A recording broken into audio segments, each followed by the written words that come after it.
ప్రతి ఒక్కరికి ఆ క్లారిటీ ఉంది, ఎలాంటి సంకోచం లేనే లేదు.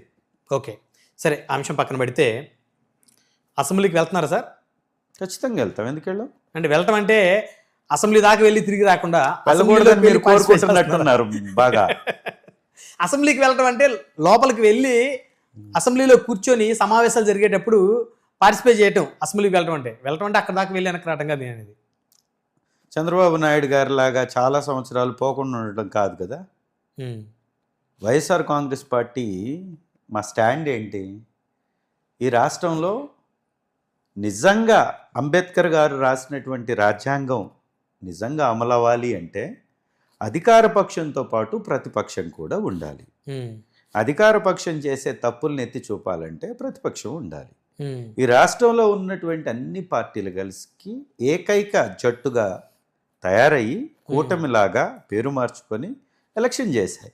ఇవాళ కూటమి ఒకవైపు ఉంది, వైఎస్ఆర్ కాంగ్రెస్ పార్టీ ఒకవైపు ఉంది. అంటే ఉన్నటువంటి ఏకైక ప్రతిపక్ష పార్టీ వైఎస్ఆర్ కాంగ్రెస్ పార్టీ, వేరే ఆల్టర్నేటివ్ లేదు.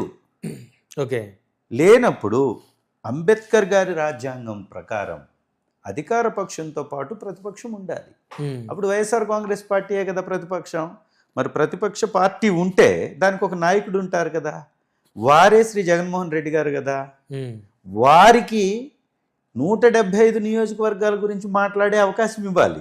ఓకే, మీరు కేవలం పులివెందుల గురించి మాట్లాడుకోమని, చంద్రశేఖర్ని ఇంకొక చోట మాట్లాడుకోమంటే 11 మంది 11 చోట్ల మాట్లాడగలుగుతారు. మిగిలినటువంటి 164 స్థానాల గురించి ఎవరు మాట్లాడాలి?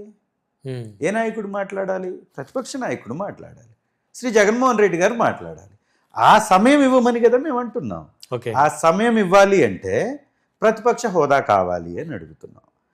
ఏ పేపర్లో కానీ ఏ బుక్లో కానీ ప్రతిపక్ష పార్టీకి ఇన్ని సీట్లు ఉండాలనేటటువంటి నిబంధన లేదు. ఓకే, ఒక జీత భత్యాలకు సంబంధించినటువంటి ఒక నిబంధనలో ప్రతిపక్ష నాయకుడి యొక్క జీత భత్యాలు కొంచెం ఎక్కువగా ఇవ్వాలి, దానికి 10% పైచిలుకు సీట్లు ఉండాలి అనేటటువంటి నిబంధన ఉంది. మేము ఇప్పుడు జీత భత్యాల గురించి అడగట్లేదే, మా నాయకుడు అయితే రూపాయి కూడా తీసుకోవట్లేదు.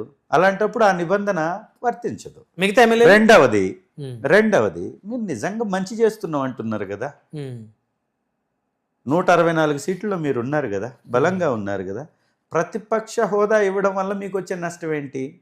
మాట్లాడే అవకాశం మాకు ఎక్కువ వస్తుంది, అంతకు మించి మేమేమి అడగట్లేదు కదా. మేము పదవులు అడగట్లేదు, పెత్తనాలు అడగట్లేదు, జీతాలు పెంచమని అడగట్లేదు, ఏం అడగట్లేదు. మేము అడుగుతుంది మాకు కావాల్సినటువంటి సమయాన్ని కేటాయించమని అడుగుతున్నాం.